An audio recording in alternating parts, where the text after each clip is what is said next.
कोई भी दुख मनुष्य के साहस से बड़ा नहीं, कोई भी दुख मनुष्य के साहस से बड़ा नहीं, हारा वहीं जो लड़ा नहीं। जय हिंद दोस्तों, जीएस ज्ञान सरोवर के यूट्यूब चैनल में आपका स्वागत है। आज हम लोग कार्बोहाइड्रेट के बारे में जानेंगे, तो चलिए देखते हैं कार्बोहाइड्रेट। विभिन्न प्रकार के स्टार्च, मंड, सेलुलोज आदि जिनमें कार्बन, हाइड्रोजन एवं ऑक्सीजन 1, 2 और 1 के अनुपात में उपस्थित होते हैं, उसे कार्बोहाइड्रेट कहते हैं। जैसे C6H12O6 ये ग्लूकोज का फॉर्मूला होता है।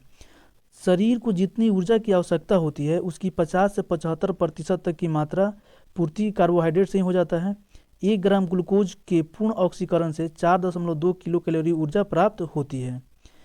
शर्करा के अणुओं के आधार पर कार्बोहाइड्रेट को 3 प्रकार से हम लोग बांटते हैं। एक है मोनोसेक्राइड्स, डाइसेक्राइड्स, पॉलीसेक्राइड्स। मोनो का मतलब होता है 1, डाई का मतलब होता है 2 और पॉली का मतलब होता है 2 से ज़्यादा। तो ये मोनोसेक्राइड्स को देख लेते हैं पहले। यह कार्बोहाइड्रेट की सबसे सरल अवस्था है, जैसे ग्लैक्टोज, फ्रुक्टोज, ट्रायोज आदि। डाइसेक्राइड्स समान या भिन्न मोनोसेक्राइड्स के 2 अणुओं के सहयोग से एक डाइसेक्राइड्स बनता है, जैसे माल्टोज, सुक्रोज एवं लैक्टोज। पॉलीसेक्राइड्स देखते हैं। तो मोनोसेक्राइड्स के कई अणुओं के मिलने से लंबी श्रृंखला वाली अघुलनशील पॉलीसेक्राइड्स का निर्माण होता है।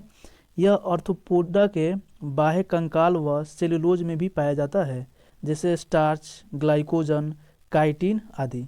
कार्बोहाइड्रेट के स्रोत यानी कि कहाँ कहाँ से ये प्राप्त होता है उसको देख लेते हैं। तो सबसे पहले गेहूँ, चावल, मक्का, ज्वार, बाजरा, आलू, शकरकंद, सलजम, केला आदि में कार्बोहाइड्रेट पाया जाता है, यानी इसके ये प्रमुख स्रोत हैं। पौधों से प्राप्त होने वाले कार्बोहाइड्रेट में स्टार्च, सुक्रोज, फ्रुक्टोज आदि पाए जाते हैं।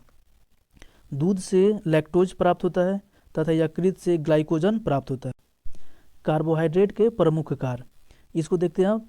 ऑक्सीकरण द्वारा शरीर की ऊर्जा की आवश्यकताओं का पूरा करता है, शरीर में भोजन का संचय करता है, विटामिन सी का निर्माण करता है, न्यूक्लिक अम्ल का निर्माण करता है, जंतु के बाहरी कंकाल का भी निर्माण करता है, कोशिका झिल्ली और कोशिका भित्ति के निर्माण में भी मदद करता है।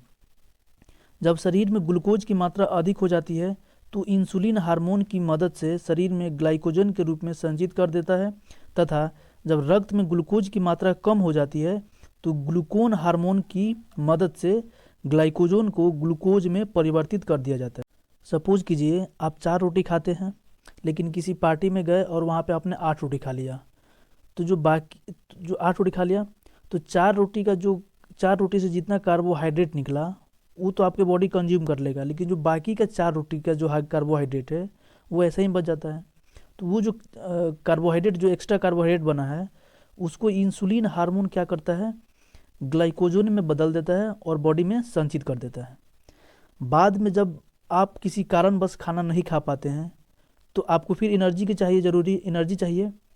तो वो फिर उसमें क्या होता है कि ग्लूकोन हार्मोन क्या करता है, वो जो संचित ग्लाइकोजन है उस ग्लाइकोजन को ग्लूकोज में परिवर्तित कर देता है, जिससे आपको बॉडी को एनर्जी मिलती रहती है। इंसुलिन की कमी से डायबिटीज बीमारी होती है। तो दोस्तों वीडियो को यहीं पे एंड करते हैं, मिलते हैं अगले वीडियो में अगले टॉपिक के साथ। जय हिंद।